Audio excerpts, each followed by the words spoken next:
Sobat TH2, Sang Saka Dwi Warna bisa tegak berdiri di Nusantara ini melalui jasa perjuangan para pahlawan kita.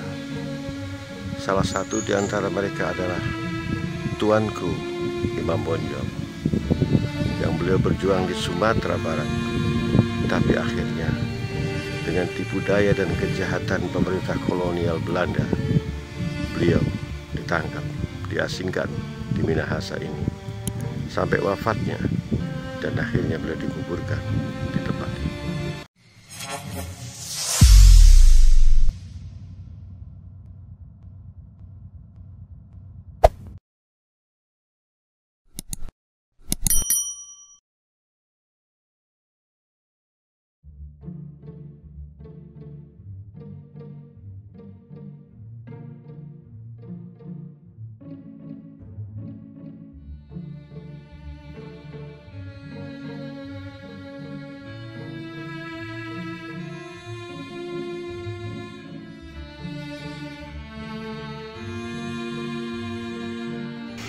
Assalamualaikum warahmatullahi wabarakatuh. Salam sejahtera natural. Sobat T2, saat ini kami tim hati-hati sedang berada di Minahasa, Sulawesi Utara. Yaitu di belakang kami adalah makam pahlawan tuanku Imam Bonjol. Saksikan eksplorasi kami berikut ini. Hati-hati.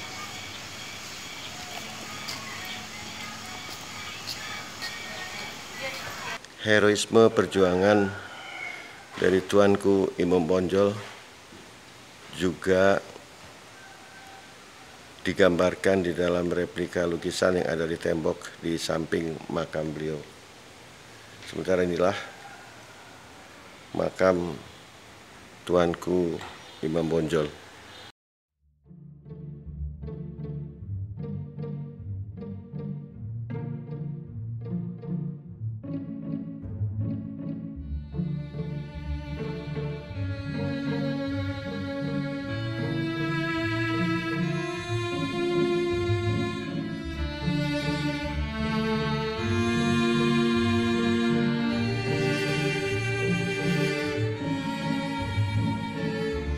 Jadi sebagaimana diketahui bahwa tuanku Imam Bonjol adalah merupakan satu gelar di mana nama asli beliau terpanggil Peto Syarif Ibnu Pandito Bayanuddin. Beliau lahir tahun 1774 di Tanjung Bungo atau Bonjol, Sumatera Barat. Wafat pada tanggal 6 November 1854 di Lota, Minahasa, dalam pengasingan pemerintah kolonial Belanda karena berperang menentang penjajahan untuk kemerdekaan tanah air, bangsa, dan negara. Jadi kalau Imam Bonjol ini dia kan dari Sumatera Barat. Beliau itu adalah imam di kampung Bonjol. Bonjol itu nama kampung di Sumatera Barat. Yeah. Nama yang asli Peto Syarif Ibnu Pandito Bayanuddin. Kenapa sampai diasingkan ke sini? Karena di sini dulu belum ada Islam, supaya dia tidak bisa bikin pergolakan atau perlawanan karena tidak punya dukungan kan Dari masyarakat. Jadi alhamdulillah dengan adanya beliau ada Islam kita sini, karena pengawal ini dia kawin dengan orang sini, istrinya Kristen masuk Islam. Kalau pengawal itu Apolos Minggu kawin dengan Menci Paharuntuan, masuk Islam istrinya. Tapi punya turunan, Pak? Ya, dengan... Jadi kalau di sini Imam Bonjol itu tidak sempat kawin, jadi tidak punya keturunan, hanya pengawalnya yang punya keturunan, termasuk saya udah kelima dari pengawal Imam Bonjol. Oh, Bapak jadi generasi kelima dari pasukan beliau ya? Boleh tahu Pak namanya siapa Pak? Pengawal dari Imam Bonjol itu? Apolos Minggu namanya. Apolos Minggu dari generasi Bapak itu ya. Kalau para pejabat suka kesini nggak Pak? Iya, macam Pak Tri Sutrisno pernah kesini.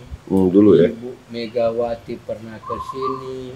Ibu Gus Dur pernah kesini. Ibu Gus Dur. Ya, sama belum lama juga Ibu Hovifah Ibu Khofifah, Gubernur Jawa Timur, Menteri itu sekarang ya. sama Pak Agung Gumelar, banyaklah pejabat-pejabat. Pak Jokowi pernah ke sini, Pak? Pak Jokowi belum. Belum. Baik, Pak, makasih ya informasinya. Jadi di belakang makam ini ada tempat sholatnya juga beliau juga. Oke, nanti saya ke sana. Ini makam siapa, Pak? Kalau ini makam pengawal Tuanku Imam Bonjol. Kalau yang lain-lain ini sudah jadi makam keluarga dari pengawalnya itu. Iya. Nama istri beliau siapa, Pak? Yang menikah dengan Parengkuan. Jadi beliau menikah dengan orang Minahasa sempat bernama Menci Parengkuan. Menci Parengkuan. Yang aja dia menjadi Islam, Pak ya? Iya. Jadi mualaf. Mualaf. Setelah itu baru bergenerasi Muslim. Iya, di Desa Lotak ini. Desa apa namanya, Pak? Desa Lotak namanya. Desa Lotak. Kabupaten Kecamatan Pineleng.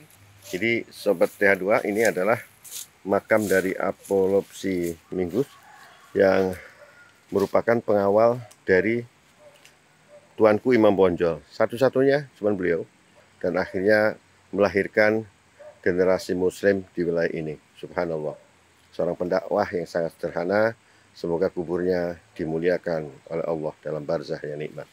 Sobat TH2, jika Anda perhatikan, ini adalah makam Tuanku Imam Bonjol. Sementara jika ke kanan, sedikit melintasi kebun-kebun itu di luar area makam, tapi masih ada akses jalan ke sana. Itu nampak ada sebuah bangunan sederhana. Itulah tempat di mana Tuanku Imam Bonjol diasingkan oleh pemerintah kolonial Belanda. Kami nanti akan coba lebih mendekat lagi. Ini adalah tempat di mana tinggalnya Tuanku Imam Bonjol dalam pengasingan. Dan ini tentunya sudah melalui rehab beberapa kali. Artinya tidak lagi pada di bangunan aslinya, namun disinilah posisi rumah tempat pengasingan tersebut berada. Kalau yang bekas tempat tinggalnya Tuanku Imam Bonjol itu Pak Sarif Sabirin, mantan gubernur yang rehab juga. Tempat tinggalnya ya.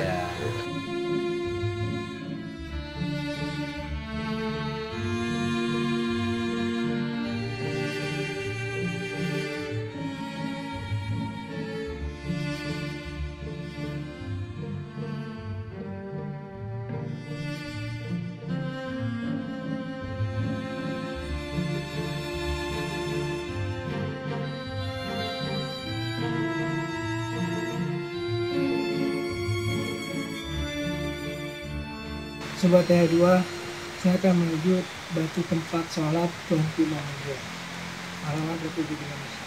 Yuk kita ikuti.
Makam ini dibangun tahun 71 oleh Kapten Tasar.